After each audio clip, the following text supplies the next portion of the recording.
Yang perlu diketahui dalam masalah alam barzah adalah semua orang yang punya dosa, dan tidak sempat bertaubat di dunia, maka sudah cukup mendatangkan azab kubur padanya. Walaupun dia belum tentu masuk ke neraka. Karena untuk masuk ke neraka harus ada timbangan amal hari kiamat.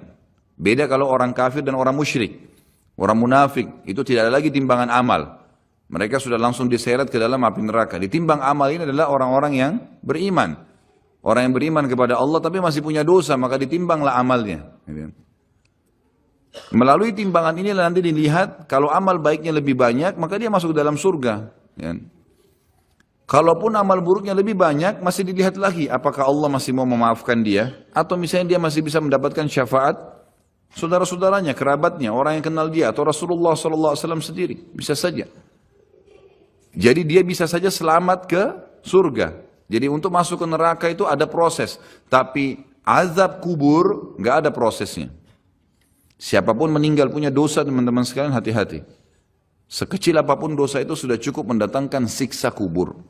Walaupun belum tentu dia masuk ke dalam api neraka. Jadi jangan dianggap remeh.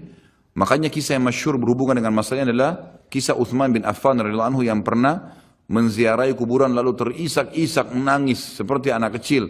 Lalu beberapa teman-temannya di zaman khilafah beliau berkata, wahai Amir Mu'minin, kenapa anda menangis melihat kuburan? Padahal Nabi SAW sudah menjamin buat anda surga. Dan anda ini siapa? Terkenal anak mantunya Nabi SAW, ya, dapat jaminan surga. Nabi sebutkan lisannya langsung, Utsman di surga, dijamin. Bagaimana bisa anda menangis seperti ini? Jawaban Utsman radhiyallahu anhu sangat bijak. Orang yang beriman dan berilmu punya jawaban yang tepat.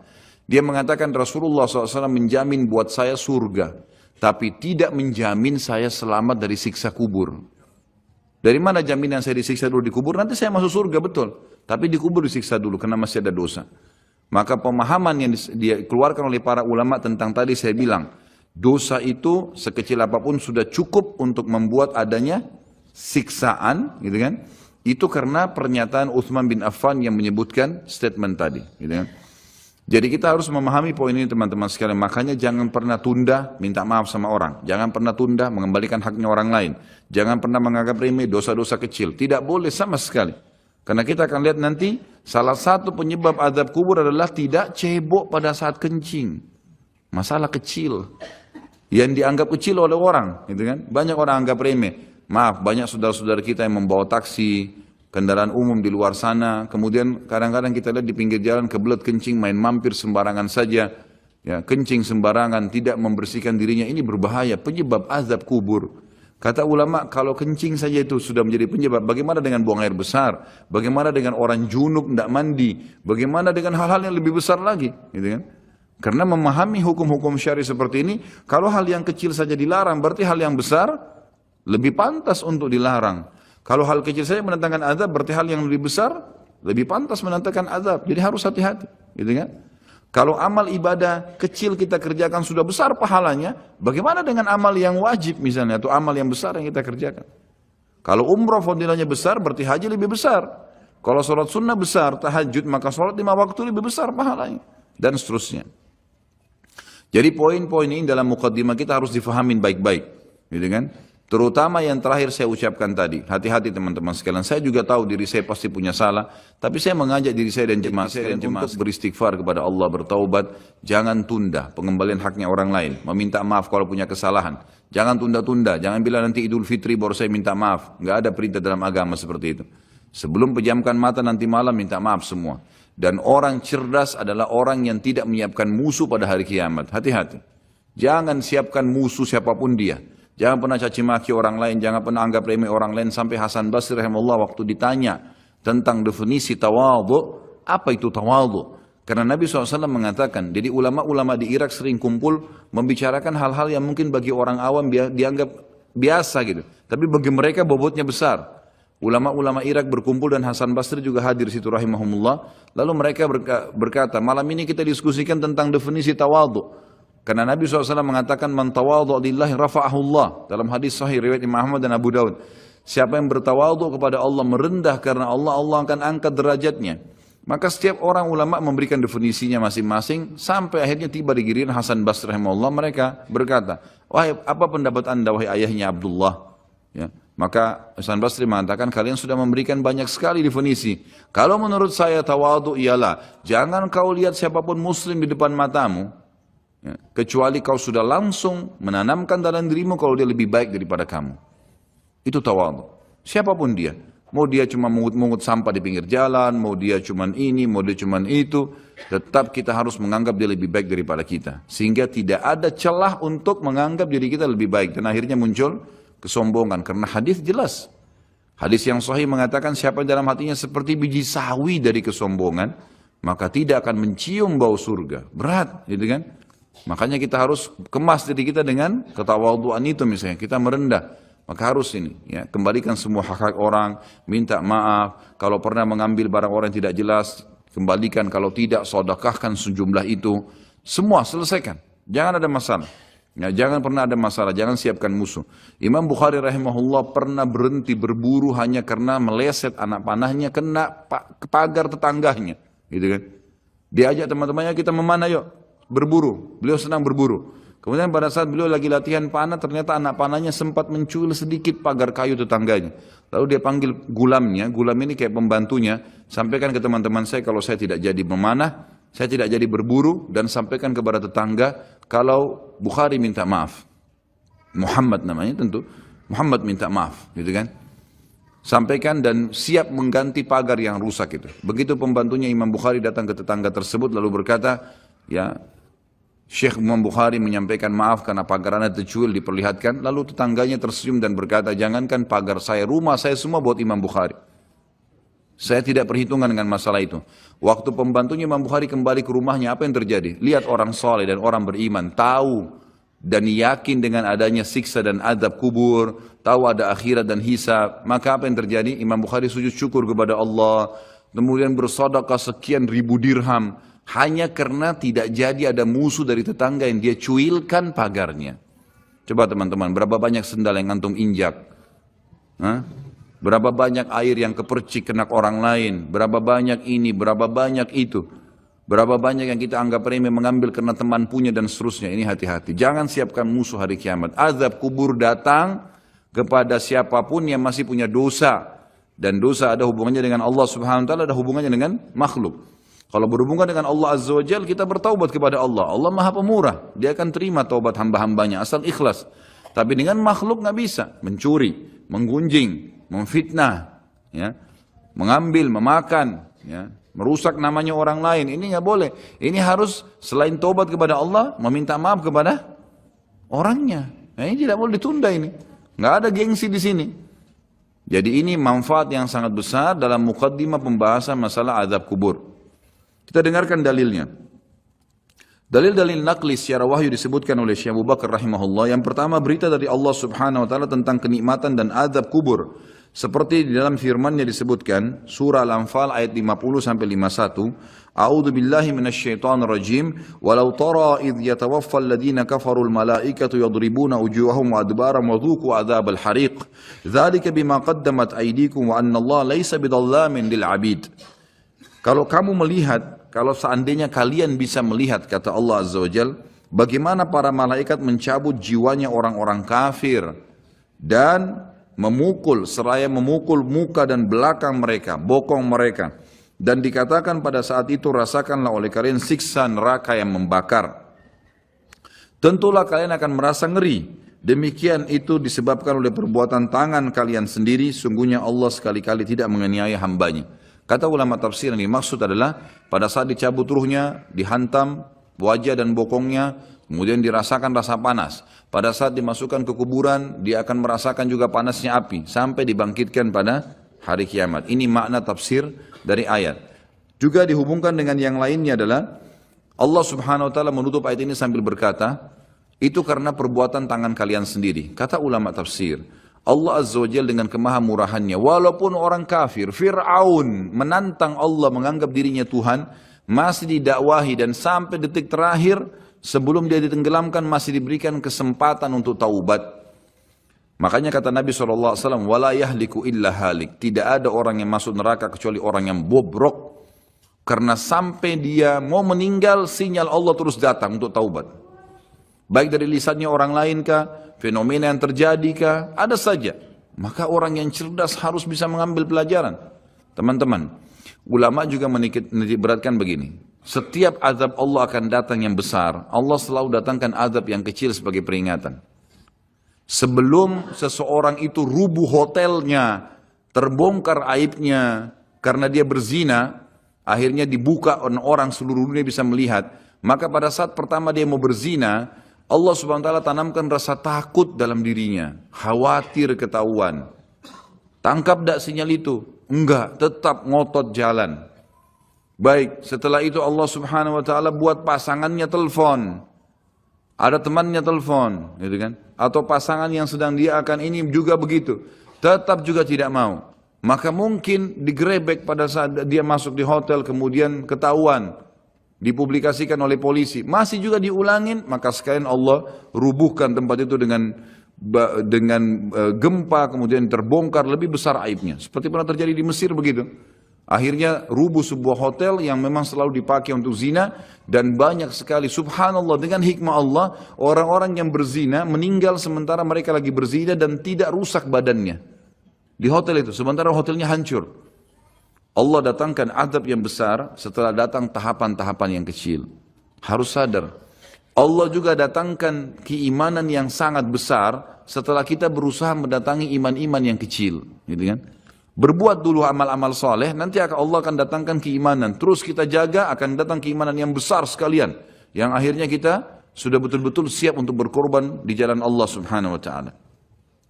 Jadi ini yang dimaksud dengan firman Allah tadi, di penutupan ayat Al-Anfal ayat 51, itu adalah perbuatan tangan kalian sendiri. Sampai sebelum meninggal, sebenarnya kalian masih bisa selamat dari azab kubur, dari azab akhirat, dari siksaan malaikat dalam mencabut ruh, asal memang kalian dasarnya taubat. Kemudian firman Allah subhanahu wa ta'ala juga di dalam surah Al-An'am ayat 93 sampai 94. A'udzu billahi minasyaitonir rajim, walau tara idz zalimuna fi gamaratil mauti wal malaikatu basitu aydihim akhriju anfusakum al yawma tujzauna adzabal huni bima kuntum taquluna 'ala Allahi ghairal haqqi wa kuntum an ayatihi tastakbirun. ولقد جئتمونا فرادا كما خلقناكم أول مرة وتركتم ما خولناكم وراء ظهوركم وما نرى معكم شفعاءكم الذين زعمتم أنهم فيكم شركاء لقد تقطع بينكم وضل عنكم ما كنتم تزعمون. Alangkah dahsyatnya sekiranya kalian bisa menyaksikan bagaimana orang-orang zalim. Zalim di sini kata ulama masuk kafir dan fasik. Fasik ini muslim, masih banyak dosanya, tidak sempat taubat. Kalau kalian bisa melihat bagaimana pada saat mereka berada dalam tekanan-tekanan sakaratil maut, proses dicabutnya ruh, sedang para malaikat memukul dengan tangannya sambil berkata, keluarkan nyawa kalian. Di hari itulah kalian akan dibalas dengan siksaan yang menghinakan. Siksaan mulai dari cambukan malaikat, masuk di alam barzakh, kemudian nanti di akhirat. Karena kamu selalu mengatakan terhadap Allah perkataan yang tidak benar, dan karena maksudnya setiap kali diingatkan ini Allah larang loh, nggak apa-apa, ini Allah perintahkan, ya sudah kamu aja yang kerjain. Selalu berkata yang tidak benar terhadap Allah. Dan juga kamu selalu menyombongkan diri terhadap ayat-ayatnya. Dan sesungguhnya kalian datang pada kami pada saat ini sendirian, sebagaimana kalian kami ciptakan pada mulanya. Dan kalian tinggalkan di belakang kalian di dunia apa yang telah kami karuniakan kepada kalian, rumah, kendaraan, harta dan seterusnya, dan kami tiada melihat beserta kalian pemberi syafaat yang kalian anggap bahwa mereka itu sekutu-sekutu Allah di antara kalian. Mana teman-teman, mana patung yang disembah, mana jimat yang dipakai, mana jin yang sering dipanggil. Kata Allah, tidak ada mereka semuanya. Sungguh telah terputuslah pertalian antara kalian dan telah lenyaplah dari kalian apa yang dahulu kalian anggap sebagai sekutu Allah. Ayat ini menjelaskan kepada kita ada proses kematian dan pindahnya ke alam barzah. Kemudian surah At-Taubah ayat 101 berbunyi, a'udzubillahi minasyaitonir rajim, sanu'adzibuhum marrataini thumma yuradduna ila 'adzabin 'adzim. Nanti mereka akan kami siksa 2 kali, kemudian mereka akan dikembalikan pada azab yang besar. Di sini dimaksud kata ulama tafsir, kami akan berikan mereka azab 2 kali di alam barzah dan di alam akhirat bagi orang-orang yang kafir. Ya. Ini berarti penyebutan ada 2 kali siksa, di alam kubur ada siksa dan juga ada di akhirat nanti. Kemudian surah Ghafir ayat 46, ini cerita Allah SWT sampaikan tentang Fir'aun. Disiksa dulu di alam barzah, baru kemudian dimasukkan ke neraka. Jadi 2 kali juga diadab. A'udzu billahi minasyaitonir rajim. An-naru yu'raduna 'alaiha guduwan wa 'ashiyya wa yawma taqumus sa'atu adkhilu ala fir'auna ashaddal 'adzab. Kepada mereka ditampakkan neraka pada pagi dan petang di kuburannya. Dan pada hari terjadinya kiamat dikatakan kepada malaikat, masukkanlah keluarga Fir'aun dan kaumnya ke dalam azab yang sangat keras. Kata ulama tafsir, makna ayat ini jelas akan ada azab alam barzah ya, dan juga ada azab akhirat bagi Fir'aun atau orang yang kafir. Bagi orang-orang yang beriman, Allah Subhanahu wa Ta'ala akan memudahkan mereka menjawab pertanyaan malaikat di kuburan. Dan itu Allah sebutkan dalam surah Ibrahim ayat 27. Berarti ada proses di alam barzah. Kalau tadi orang-orang kafir dan fasik itu tersiksa, maka ini adalah orang-orang beriman bisa menjawab pertanyaan. Kata Allah Subhanahu wa Ta'ala, a'udzubillahi minasyaitonir rajim, yutsabbitullahu alladhina amanu bil qawli tsabit fil hayatid dunya wa fil akhirah wa yudillullahu adh-dhalimin wa yaf'alullahu ma yasha'. Allah meneguhkan iman orang-orang yang beriman dengan ucapan yang teguh di dalam kehidupan dunia dan di akhirat. Kata ulama tafsir, kehidupan dunia adalah orang-orang beriman kalau pelajari agamanya, setiap kali ditanya kenapa kamu sholat, kenapa kamu puasa, kenapa kamu jujur, kenapa kamu begini, maka dia bisa menjawabnya di dunia dan di akhirat. Kata ulama tafsir, akhirat adalah pertanyaan malaikat di kuburan dan juga nanti pada saat ditimbangan amal hari kiamat. Dan Allah menyesatkan orang-orang zalim dan berbuat apa yang dia kehendaki. Maksudnya orang-orang zalim tidak bisa menjawab pertanyaan malaikat di dalam kuburan. Ini semua ayat-ayat Al-Quran yang menjelaskan tentang adanya azab atau alam barzah, ada azab dan ada nikmatnya. Kita dengarkan hadis Nabi SAW. Poin kedua dalam kitab kita ini adalah informasi Rasulullah SAW mengenai hal itu. Seperti dalam sabdahnya, innal abda idza wudi'a fi qabrihi wa tawalla anhu ashabu wa innahu la yasma'u qar'ani 'alihim atahu malakani fayaq'idani fayaqulani lahu ma kunta taqulu fi hadha ar-rajul li Muhammadin sallallahu alaihi wasallam fa amma al-mu'minu fayaqul asyhadu annahu abdullahi wa rasuluhu fayuqalu lahu unzur ila maq'adika minan nari qad ab'adaka Allahu bihi maq'adan qad abdalaka Allahu bihi maq'adan minal jannati fayarahuma jami'a. وأما المنافق أو الكافر فيقولان له ما كنت تقول في هذا الرجل فيقول لا أدري كنت أقول ما يقول الناس فيقال له لا دريت ولا تليت ويضرب بمطارق من حديد ضربة فيصيح صيحة يسمعها من يليه من غير الثقلين. Sesungguhnya seorang manusia apabila telah diletakkan di dalam kuburnya dan ditinggalkan oleh para pengantarnya, sesungguhnya ia masih mendengar bunyi gesekan sendal mereka. Lalu ia didatangi oleh 2 malaikat. Kemudian 2 malaikat itu mendudukkannya dan berkata kepadanya, bagaimana menurut keyakinanmu tentang laki-laki itu? Yang dimaksud adalah Nabi Muhammad SAW. Maka seseorang mukmin akan menjawab, aku bersaksi bahwasanya dia adalah hamba dan utusan Allah. Lalu dikatakan kepada mayat tersebut, lihatlah tempat dudukmu dari neraka telah diganti oleh Allah dengan tempat duduk dari surga. Si mayit pun melihat kedua tempat tersebut. Adapun terhadap orang munafik atau orang kafir, maka kedua malaikat akan bertanya kepadanya, bagaimana menurut keyakinanmu tentang laki-laki itu? Maksudnya Nabi Muhammad SAW. Maka ia akan menjawab, aku tidak tahu. Aku mengikuti apa yang diyakini banyak orang. Lalu dikatakan kepadanya, kamu tidak tahu dan juga tidak mengikutinya. Sambil dipukul 1 kali dengan palu yang terbuat dari besi, sehingga ia berteriak keras dan dapat didengar oleh semua makhluk kecuali jin dan manusia. Hadis ini riwayat Imam Bukhari. Ditambah dengan riwayat yang lain, sama juga sahih, kata Nabi SAW, lalu malaikat mencambuknya dengan besi. Ini tidak disebutkan dalam buku sini, saya tambahkan, ditambukkan dengan besi yang semua makhluk Allah mendengarkan kecuali jin dan manusia. Dan kalau jin dan manusia mendengar pencambukan tersebut, maka mereka akan meninggal seketika karena kerasnya cambukan itu. Hadis ini menjelaskan kepada kita tentang adanya azab kubur. Selanjutnya hadis Bukhari juga, di mana Nabi SAW bersabda, idza mata ahadukum urida alaihi maq'aduhu bil ghadati wal ashi In kana min ahlin nar fa min ahlin nar fayuqalu lahu hadha maq'aduka hatta yab'atsaka Allahu ila yaumil qiyamah. Apabila salah seorang dari kalian meninggal, maka ditampakkan kepadanya tempat duduknya di waktu pagi dan petang. Jika orang itu termasuk penghuni neraka, maka tempat duduknya dari penghuni neraka, lalu dikatakan kepadanya, inilah tempat dudukmu sampai Allah membangkitkanmu nanti pada hari kiamat. Jadi sambil disiksa, sambil diperlihatkan pada pagi dan sore hari tempatnya di api neraka.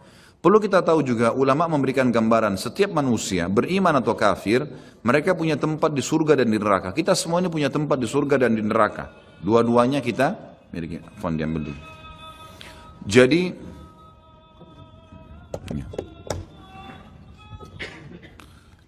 kita semua ini punya tempat di surga dan di neraka.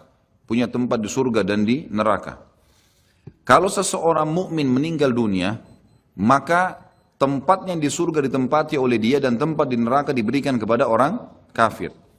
Kalau dia meninggal dalam keadaan kafir, atau dia munafik, atau dia musyrik, kekal di api neraka, maka dia akan mendapatkan tempatnya di neraka dan tempat yang di surga diberikan kepada orang-orang yang beriman. Karena hadis ini menjelaskan kepada kita, tempatnya diberikan yang di neraka misalnya, tempatnya diberikan yang di surga, gitu kan, diberikan, maka diberikan kepada dia tempat yang layak dia dapatkan. Kalau dia beriman tapi masih punya dosa, layak masuk neraka dulu, maka dia akan tempati tempatnya di neraka. Setelah dosanya bersih baru dia masuk ke dalam surganya. Seperti itu memahami makna daripada hadis tadi.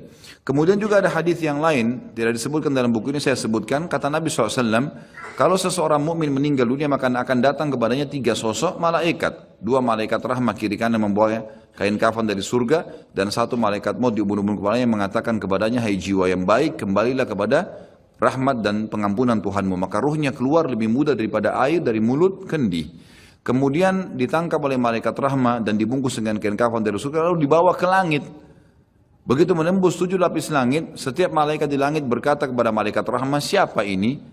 Sungguh mulia ruh ini. Kata Nabi SAW, karena ruhnya mengeluarkan wangi yang lebih wangi daripada bau kasturi. Dan insya Allah mudah-mudahan kita termasuk di sini. Lalu berkata Nabi SAW, semua malaikat berkata, semoga Allah membuat ruh ini lewat di sisi kami. Lalu sampai di langit ke-7, terdengar suara dari langit, ini tidak dijelaskan, Allah langsung yang menyampaikan atau malaikat yang menyampaikan pesan Allah. Maka dikatakan, catatkan hambaku ini termasuk penghuni surga, kembalikan dari dunia, di sana saya ciptakan, di sana pula saya akan bangkitkan.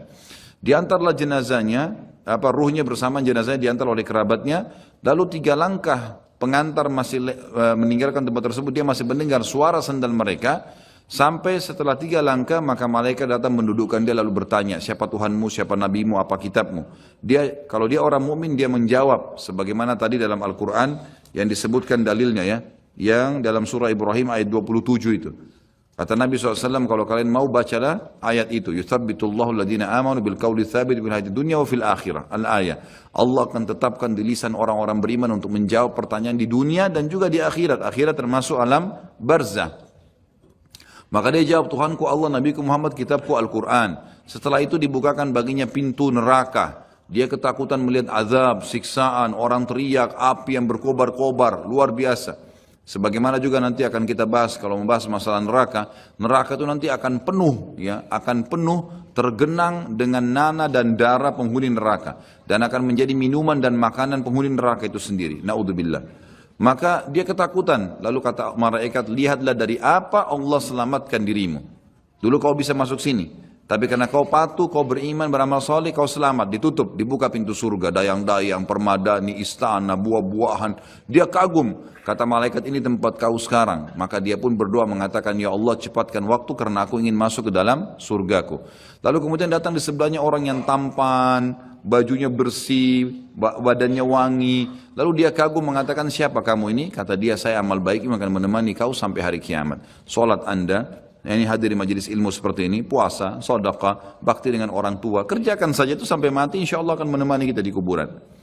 Lalu kemudian, ya dia ditemani oleh amal tersebut, lalu Allah SWT berfirman, kata Nabi SAW, lalu Allah berfirman berkata kepada para malaikat, lapangkan kuburan hambaku ini seluas pandangan matanya. Dan ya bukalah jalannya supaya dia bisa lihat tempatnya di surga, karena dia belum bisa masuk setiap pagi dan petang hari.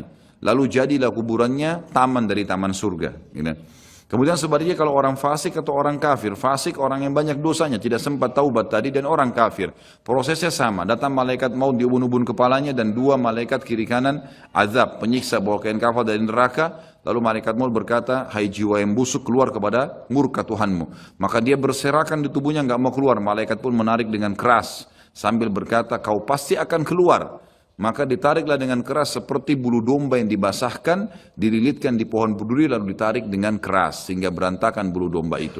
Lalu dibungkus dengan kain kafan dari neraka, dibawa ke langit, baru di langit pertama semua malaikat nolak, tidak ada yang mau menerimanya. Sambil berkata kepada malaikat azab, ruhnya siapa ini? Sungguh buruk ruh ini. Kata Nabi SAW, karena ruh itu mengeluarkan bau yang lebih busuk daripada bau bangkai. Lalu kemudian, ya, kata Nabi SAW, terdengar suara dari langit, Allah berfirman, catatkan hambaku ini termasuk penghuni neraka. Kembalikan dia di dunia, di sana saya ciptakan, di sana pula saya akan bangkitkan. Dikembalikan bersamaan jasadnya diantar oleh kerabatnya. Kemudian pada saat mereka melangkah 3 langkah masih dengar suara sendalnya. Lalu datang malaikat menundukkan dia, menanyakan siapa Tuhanmu, siapa Nabimu, apa kitabmu. Kalaupun dia orang muslim hafal mati, tetap jawabannya sama. Innama aqulu kama kana yaqulun nas. Saya nggak tahu, saya cuma ikut-ikut dulu orang bilang apa. Dibukakan baginya pintu surga, dayang-dayangnya, permadadinya, semua fasilitas yang luar biasa. Dia kagum, kemudian malaikat mengatakan, lihat dari apa kamu haramkan dirimu. Kamu bisa masuk sini, tapi kamu yang tidak mau. Ya. Lalu ditutup, dibuka pintu neraka, azab, teriak-teriak orang yang disiksa. Lalu dia ketakutan, kata malaikat, ini tempat kamu sekarang, tidak bisa kamu lari darinya. Maka dia berdoa mengatakan, ya Allah jangan cepatkan waktu karena aku tidak ingin masuk ke dalam nerakaku. Datang di sebelahnya orang yang tampangnya buruk, badannya tidak baik, menakutkan. Lalu dia mengatakan, siapa kamu ini? Dia mengatakan, saya amal burukmu yang menemani kau sampai hari kiamat. Zinahnya, dustanya, ribanya, durhaka dengan orang tua. Ini semua perbuatan buruk. Harus taubat, kalau tidak akan menemani di kuburan. Na'udzubillah. Lalu kemudian kata Nabi SAW menutupan hadis Bukhari, Allah mengutus kepadanya malaikat yang tidak punya pendengaran dan penglihatan, yang membawa besi, sebuah besi. Kalau besi itu seluruh jin dan manusia bersatu untuk membalikkan saja, mereka tidak akan mampu. Lalu dihantamkan ke orang ini sampai dia hancur, kemudian diulangi lagi, begitu terus sampai hari kiamat. Riwayat lain mengatakan juga, riwayat Bukhari penutupannya, Allah subhanahu wa ta'ala membuat dinding kuburannya menjepit sampai tulang rusuknya seperti ini, kemudian diulangi lagi. Ulama hadis menggabungkan kedua hadis berkata, dia sambil dipukul, sambil dijepit, hancur, diulangi lagi. Begitu terus sampai hari kiamat. Jadi ini, na'udzubillah, azab kubur yang sudah disampaikan oleh Nabi SAW. Bersyukurlah teman-teman kita sudah tahu dari sekarang, ya tinggal bagaimana menjaganya. Nabi SAW dalam hadis yang lain riwayat Bukhari juga selalu berdoa agar dijauhkan dari kuburan. Sebagaimana doa sebelum salam, Allahumma inni a'udzubika min adabil qabri wa min adabin nari wa min fitnatil mahya wal mamati wa min fitnatil masih dajjal. Ya Allah, sungguhnya aku berlindung kepadamu dari adab kubur, dari adab neraka, dari cobaan fitnah kehidupan dan kematian, serta dari fitnah masih dajjal. Dalil terakhir kita baca, baru kemudian azan, adalah saat Nabi SAW melewati 2 kuburan. Di dalam hadis Bukhari juga, beliau bersabda, lewati kuburan tersebut, innahuma yu'adzabani wa ma yu'adzabani min kabir. Kedua penghuni kuburan ini sedang disiksa, dan mereka disiksa bukan pada hal yang dianggap besar oleh manusia.